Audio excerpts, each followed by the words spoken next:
إن الحمد لله نحمده ونستعينه من يهده الله فلا مضل له ومن يضلله فلا هادي له وأشهد أن لا إله إلا الله وحده لا شريك له وأشهد أن محمدا عبده ورسوله أما بعد وعليكم السلام ورحمة الله وبركاته. தராவிஹ் தொழுகையின் ரக்காத்துக்கள் என தலைப்பிட்டு ஒரு டிக்டாக் பதிவு இடப்பட்டுள்ளது. ஒரு வாலிபர் இது பற்றி சில விடயங்களை கூறியிருக்கின்றார். நபியின் காலத்து இஸ்லாத்தை போதிக்கும் எமது வாட்ஸ்அப் குழுமத்திலே இந்த பதிவை முன்வைத்து இவர் கூறுவது சரியானதா என கேள்வி எழுப்பப்பட்டுள்ளது. இந்த வாலிபர் கூறியிருப்பது என்ன என்ற முக்கியமான விடயங்களை முதலிலே கூறிவிடுகின்றோம். தராவிஹ் தொழுகை என்பது 20 ரக்காத்துக்கள் சுன்னத்தாகும். வித்ர் தொழுகை என்பது வேறு, தராவிஹ் தொழுகை என்பது வேறு. 3 நாட்கள் நபி அவர்கள் மஸ்ஜிதிலே தொழுவித்து விட்டு நீங்கள் விரும்பினால் தொழுது கொள்ளுங்கள், நான் தொழுதால் அது கடமையாகிவிடும் என பயந்ததாக இவர் கூறுகின்றார். விடயம் இப்படி இருக்க உமர் ரலியல்லாஹு அன்ஹு அவர்களுடைய காலத்தில் உமர் ரலியல்லாஹு அன்ஹு அவர்கள் ஒரு இமாமின் கீழ் மக்களை ஒன்று சேர்த்து 20 ரக்காத் தொழுவதற்கு ஏற்பாடு செய்ததாக இவர் கூறுகின்றார். அதுதான் சுன்னா என்று இவர் கூறுகின்றார். இதுதான் அவருடைய பதிவில் இருக்கக்கூடிய முக்கிய விடயங்கள். குர்ஆன் சுன்னா ஒளியில் இது சரியா என கேட்டால் மிக தவறானதாகும், மிக பிழையான புரிதலாகும்.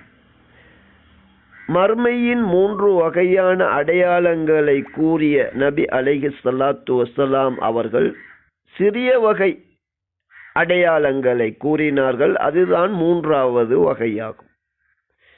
அதுபோன்ற பல்வேறு அடையாளங்கள் வெளிப்பட்டுள்ளன.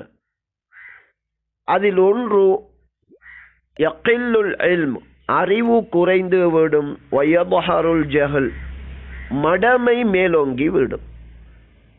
இஸ்லாமிய பார்வையில் அறிவு என்பது கட்டாய அறிவு. அல் குர்ஆனும் அதன் விளக்க உரையான சுன்னாவும் கூறுகின்ற உண்மைகளை அறிந்து கொள்வதாகும். அவைதான் இஸ்லாமிய விடயங்களை எமக்கு தெளிவுபடுத்துகின்றன. அதில் ஒன்றான இரவு தொழுகை. தராவிஹ் வேறு, இரவு தொழுகை வேறு என்று இருக்கின்றதா? தராவிஹ் என்ற வார்த்தையே இஸ்லாத்திலே கிடையாது. பின்னால் வந்தவர்கள் அந்த தொழுகைக்கு ஏற்படுத்திய பெயர்தான் தராவிஹ் என்பதாகும். அந்த பெயரிலே குற்றம் காண முடியாது. ஆனால் உமர் ரலியல்லாஹு அன்ஹு அவர்கள் நபிமுறைக்கு மாற்றமாக ரமலானிலோ ரமலான் அல்லாத காலங்களிலோ 11 ரக்காத்துக்கள் தொழுவது நபியின் வளமை என மிக தெளிவான ஹதீஸ் இருக்கும் போது அதனை 20 ரக்காத்துக்களாக மாற்றும் அளவிற்கு உமர் ரலியல்லாஹு அன்ஹு அவர்கள் இன்றுள்ளவர்கள் போன்று மிக மோசமான மனிதர்கள் கிடையாது. குர்ஆன் சுன்னா என்றால் அப்படியே நின்று விடுவார்கள் என்பது அவர்களை பற்றி சக தோழர்கள் வர்ணிக்கின்ற விடயமாகும். இவர் குறிப்பிடுகின்ற செய்தி, அதாவது 2 விடயங்களை முன்வைத்து இவர் இந்த விடயங்களை கூறுகின்றார். சஹீஹ் புகாரியிலே 2010, 2012 2 அறிவிப்புகளிலும் காணப்படுகின்றது. நபியின் காலத்திலே 3 நாட்கள் நபி அவர்கள் மஸ்ஜிதிலே தொழுவித்த தொழுகை. இது ஆயிஷா ரலியல்லாஹு அன்ஹா அவர்களுக்கு தெரியாதது போன்று இவர் கூறுகின்றார்.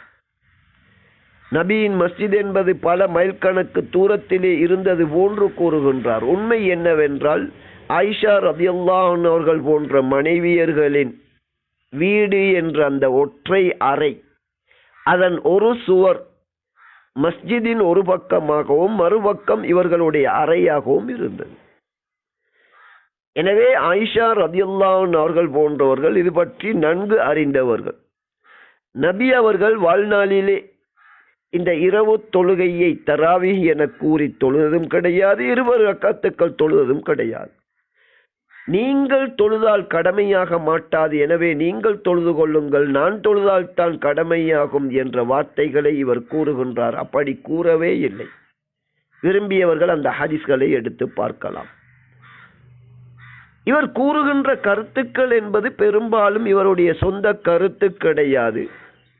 பெரும்பாலுமே சுன்னத் வல் ஜமாத் எனும் பெயரிலே தாம் செய்கின்ற பித்அத்துக்கள் ஷிர்க்குகளை இஸ்லாமாக எடுத்து காட்டுகின்ற இன்றைய கால பல உலமாக்கள் கூறுகின்ற விடயத்தை தான் இவர் கூறுகின்றார்.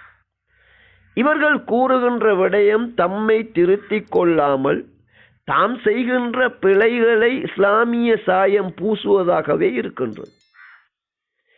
நபியின் காலத்தில் நபி அவர்களோ குறைந்தபட்சம் உமர் ரலியல்லாஹு அன்ஹு அவர்கள் கூட 20 ரக்காத் இரவு தொழுகை தொழுவதற்கு ஏற்பாடு செய்தார்கள் என்ற அறிவிப்புகள் சஹீஹான எந்த அறிவிப்பும் கிடையாது. முடிந்தால் அந்த உலமாக்கள் முன்னால் வந்து அவற்றை நிரூபிக்கட்டும். ஒட்டுமொத்தத்தில் சுருக்கம், தராவீஹ் என்ற ஒரு தொழுகையே கிடையாது. கியாமுல் லைல் இரவையிலே நின்று வணங்குதல் அல்லது தஹஜ்ஜுத் என்பதே இதன் வார்த்தைகளாகும்.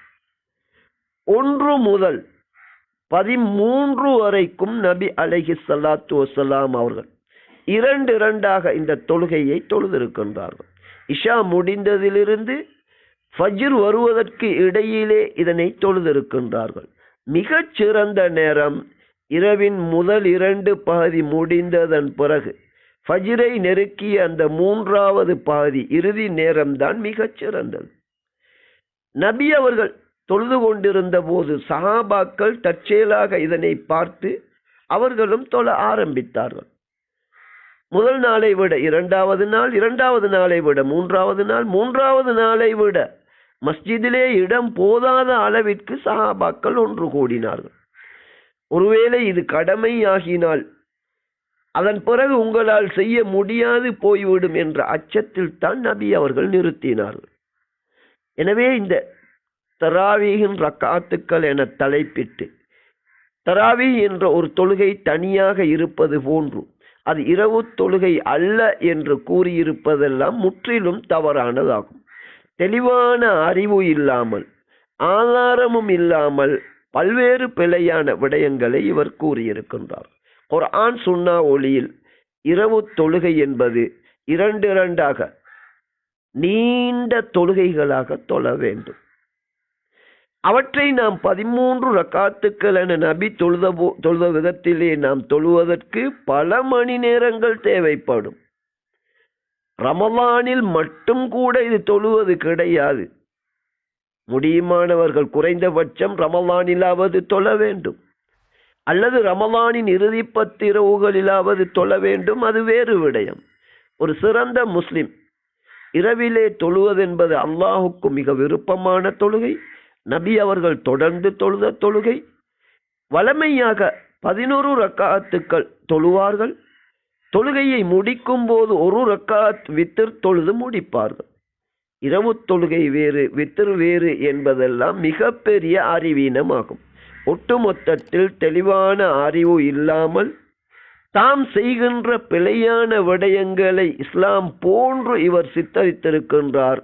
இது போன்ற தெளிவற்ற அறிவு இல்லாமல் அரைகுறையாக வழிநடத்தும் உலமாக்களை நம்பினால் உங்களை வழிகெடுத்து விடுவார்கள் என நபி அவர்கள் எச்சரித்தார்கள். எனவே இந்த பதிவிலிருந்தும் நாம் எச்சரிக்கையாக இருக்க வேண்டும் என்பதே உண்மையாகும்.